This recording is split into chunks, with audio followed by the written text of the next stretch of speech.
أعوذ بالله من الشيطان الرجيم بسم الله الرحمن الرحيم الحمد لله رب العالمين والصلاة والسلام على حبيبنا محمد وعلى آله وأصحابه أجمعين أما بعد assalomu alaykum muhtaram birodarlar.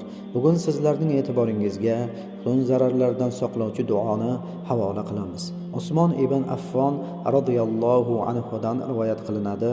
Rasululloh sallallohu alayhi vasallam biror bir banda har tongda va tunda Bismillahillazi la yadurru ma'asmihi shay'un fil ardi va la fis samai va huwas samiul alim deb 3 marotaba aytsa, biror narsa ham zarar qila olmaydi.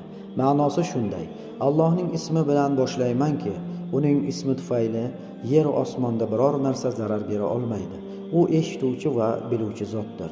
Abu Dovud va Termiziy rivoyatlari. Aziz birodarlar, duo qilib so'raymiz. Alloh taolo o'zi Qur'oni Karimda bizlarga marhamat qilib, "Ud'uni astajib lakum", duo qilinglar, duolaringni ijobat qilaman deb aytdi. Shunday qilib duolarni qilib Allohdan so'raymiz. Allohu va mag'firatli, duolarni qabul qiluvchi zotdir. Assalomu alaykum va rahmatullohi va barakatuh.